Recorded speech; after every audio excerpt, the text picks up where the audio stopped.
วันนี้ตั้งเสารั้วนกท่านตั้งเสารั้วเสร็จแล้วแต่ว่าคาตรงนี้หน่อยหนึ่งกองดินแล้วก็ว่าจะทำระบบไฟ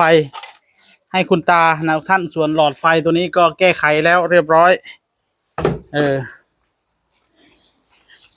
เห็นยายพาบอกว่าเมื่อคืนไก่ไม่ยอมเข้ามานอนเลยนะครับมีหลายท่านบอกว่ามันมีบันไดหรือเปล่าต้องทำบันไดให้ไก่ด้วยนะหรือไม่ก็ติดบันไดเลื่อนเหมือนห้างบิ๊กซีอะไรอย่างงี้นี่ทุกท่านไก่บ่นอนเอ้ามีบันไดน้ำบ่โอ้มีบันไดไก่อยู่นะวางไม้พาดเอาไว้ให้อยู่นี่มีรังของมันด้วยหนึ่งรังมีไก่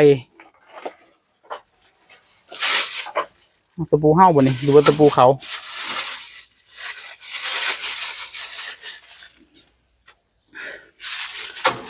สรุปนะมีตัวนี้น้องท่านตาทำให้อยู่นะทำทางขึ้นให้มันอยู่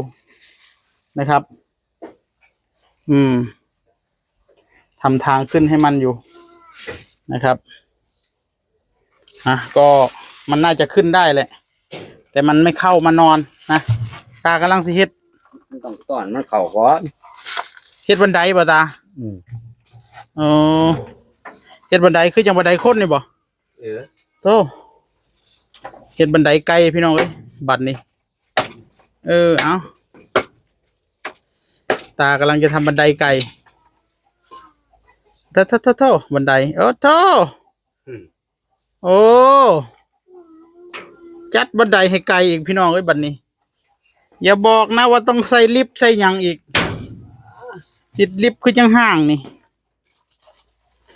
มันกดลิฟต์ขึ้นไปไกลอย่างนอนก็ได้ ไกลมีหัดบันไดบัดนี้วัดต้นไม้มันก็ขึ้นได้ละบัดนี้เอาเฮ็ดบันไดให้จบไปนั่นน่ะคักปันยังบัดนี้บันไดไก่มาแล้วนะทุกท่านโธ่เฮ็ดทำบันไดไก่บัดนี้เฮ็ดคือจังบันไดลิงนี่นะคันมันขึ้นนอนบ่ได้อีกไอ้จักสิวานอะไรแล้วบัดนี้นั่นน่ะมีหัดบันไดไก่ก็ได้บันไดไก่น้อยมันขึ้นบ่ได้แล้วไก่น้อยขึ้นบ่ได้เนาะน้ำแม่ขึ้นบ่ได้โโธ่มันนอนบ่คักกับพูกปีให้มันอีกนะ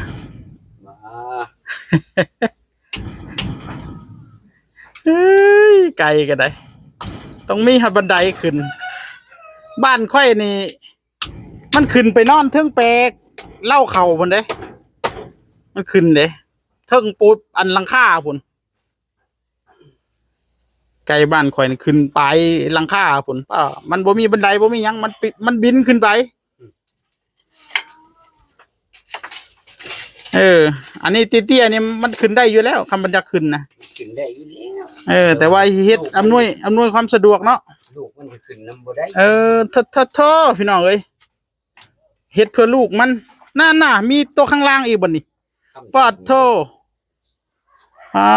ทำถึงบันไดทุกท่านเลยเอาเฮ็ดเข้าไปมีบันไดใกล้บัดนี้ปอดโธ่บันไดให้ไก่พี่น้องไก่บ่นอนเมื่อคืนนี่ก็เลยเฮ็ดบันไดบัดนี้ไก่นอนอันเทิงอันไม้ไผ่ผุ่นมันขึ้นเต็มต้นไม้ไผ่อยู่มันนอนตรงนั้นมันบ่มานอนตรงนี้เพิ่นก็เลยกะว่ามันคือสิขาดบันไดว่าซั่นเฮ็ดบันไดให้มันซะก่อนบันไดนี่คือสิบ่มีปัญหาว่าซั่น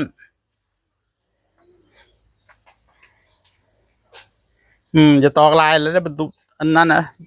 ไว้ตอกเสาหัวนะเด้ตะปูเขาเนี่ย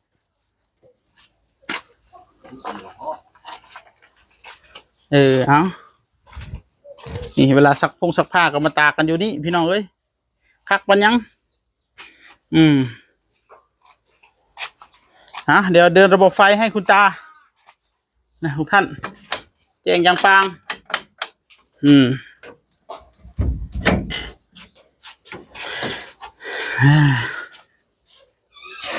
เดินระบบไฟนะทำระบบไฟให้ตาก่อนนะทุกท่านนี่ FC ก็ว่าเดี๋ยวมันจะอันนี้นะว่ะไม่มีปลั๊กพ่วงเดี๋ยวมันจะอันตรายสั้นนะเฮ็ดไปพี่น้องเอ้ยเดี๋ยวปลั๊กไฟเพิ่มเติมให้คุณตาก่อนอุปกรณ์